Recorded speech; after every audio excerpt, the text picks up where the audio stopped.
Salam à tous. Alors aujourd'hui nous allons parler de l'élimination intracellulaire, c'est-à-dire lorsque le problème qui touche la cellule, il est à l'intérieur de la cellule.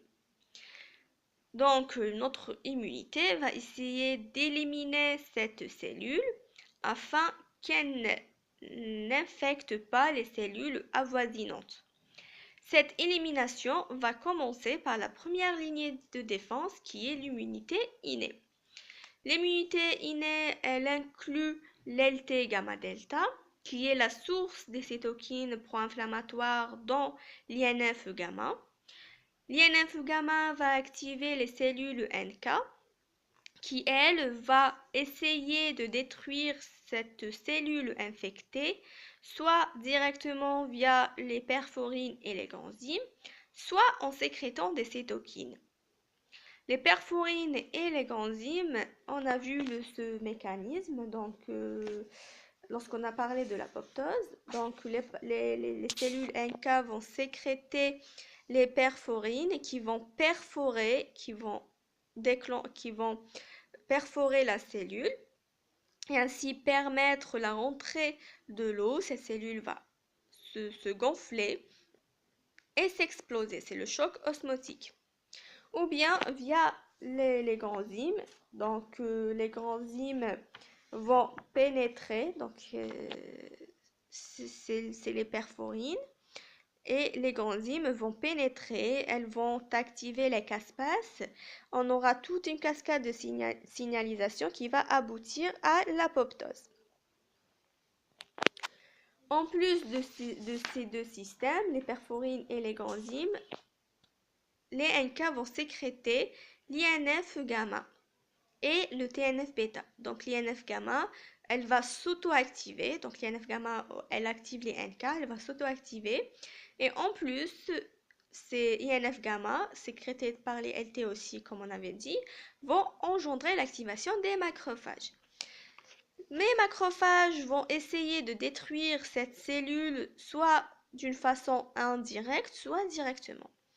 Donc indirect en sécrétant des chymokines, des médiateurs d'inflammation comme les prostaglandines et les leucotriènes, ou des cytokines et des facteurs de croissance comme l'IL6 et les GM-CSF. Donc ces molécules, les chymokines, les médiateurs d'inflammation, les cytokines et les facteurs de croissance vont appeler davantage de cellules qui vont venir afin de détruire cette cellule dérangée. Quant à la technique directe, donc les macrophages vont essayer de détruire elles-mêmes cette cellule, soit via la sécrétion des NO qui ont un rôle dans l'inhibition de la synthèse de l'ADN et la synthèse des protéines, et en activant la voie de l'apoptose. Ou bien via l'activation du système des ROI, Reactive Oxygen Intermediates.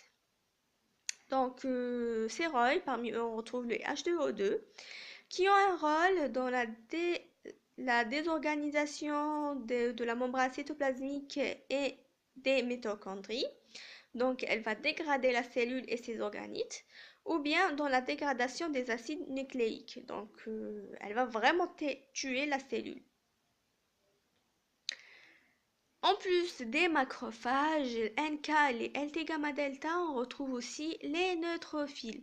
Les neutrophiles, elles expriment aussi le système ROI, donc elles sécrètent les H2O2.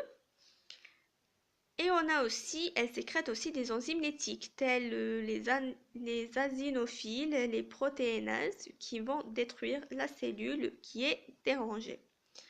On retrouve aussi les eosinophiles, qui contiennent des granules antiparasitaires. Donc lorsqu'on retrouve dans le tissu la présence des eosinophiles, on est sûr de la présence d'un problème parasitaire.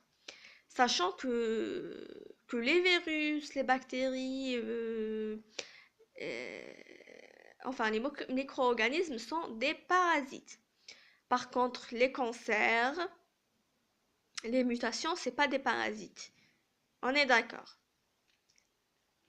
Donc, la présence des les eosinophiles vont détruire, ce sont des marqueurs parasitaires, et elles vont essayer de détruire cette cellule dérangée qui est parasitée via la présence de granules cétotoxiques antiparasitaires.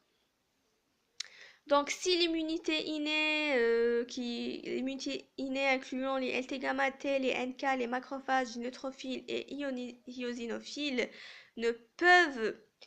ces cellules ne peuvent pas éliminer cette cellule dérangée, on aura activation de la deuxième lignée de protection qui est l'immunité adaptative. L'immunité adaptative commence toujours par les CPA. Les CPA vont présenter le peptide antigénique via le CMH2 au TH0 et vont sécréter des cytokines de différenciation. Dans le cas intracellulaire, elles vont sécréter l'IL-12. Le TH0 qui reconnaît le peptide antigénique via son TCR et va être activé par la cytokine de différenciation IL-12, il va se polariser en TH1. On a vu ça dans le cours de différenciation et polarisation des TH. Donc, la cellule TH0, une fois différenciée en TH1, va sécréter l'IL-2 et l'IFN-gamma. L'IL-2 va activer les CD8+, qui va se différencier en LTC, ces LTC vont essayer de détruire la cellule dérangée via l'activation de l'apoptose via les récepteurs phase-L ou bien via les perforines et granzymes. Donc, je vais vous montrer le schéma de l'apoptose. Donc, on avait dit lors du cours de l'apoptose que l'apoptose peut être activée soit via les récepteurs phase L, phase R, qui va déclencher toute une cascade de signalisation qui va aboutir à l'apoptose, ou bien via les perforines et les granzymes. Donc, les cellules LTC vont sécréter aussi les perforines et les granzymes qui vont activer la cascade apoptotique.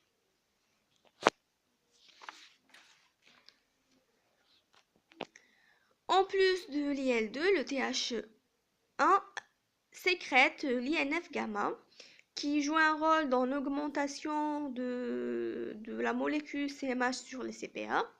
Donc, les CPA vont présenter davantage de CMH2, plus de CMH présentateur de peptides antigéniques, on aura davantage de TH0, ainsi activation davantage de TH naïf, davantage de DH1 et on aura davantage de cytokines et d'activation de CD8.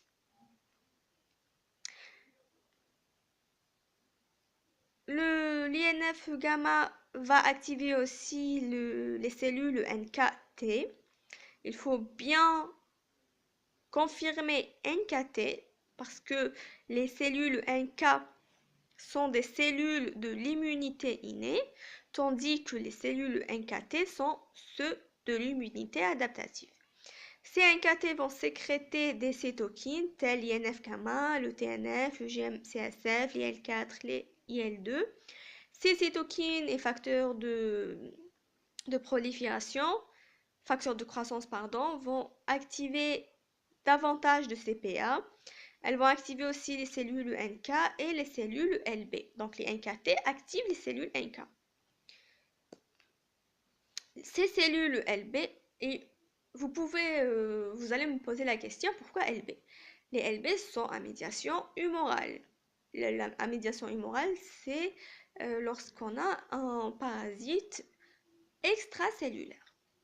Je vous dis oui, je suis d'accord, mais ces LB, lorsqu'elles vont devenir plasmocytes, elles vont sécréter des anticorps. Ces anticorps peuvent, via leur fragment FC, activer l'ADCC et le complément qui, eux, vont tuer. Donc, l'anticorps va se positionner ici et via pardon, ici, et via le fragment FC, va activer les cellules NK qui vont sécréter les perforines et les granzymes. Coucou! Vont sécréter les perforines et les granzymes, qui va perforer la cellule et ainsi tuer la cellule, et ou bien va activer le système complément et ainsi activer la CAM, complexe d'attaque membranaire, et tuer la cellule infectée. Alors, il faut savoir que les cellules CD8 peuvent être activées directement, donc pas par les cytokines sécrétées par les TH0. Elles peuvent, elles, reconnaître un CMH qui présente un peptide, un CMH1, comme on a vu dans le cours CMH1, CMH2, les LTCD8 reconnaissent le CMH1 anormal et elles vont être activées en LTC et vont tuer la cellule anormale via les deux mécanismes, phase-phase-L ou perforine et granzyme. Et voilà en général comment se fait l'élimination intracellulaire. J'espère que j'étais explicite. Si vous avez des questions, vous n'avez qu'à me les laisser dans le commentaire et bon courage!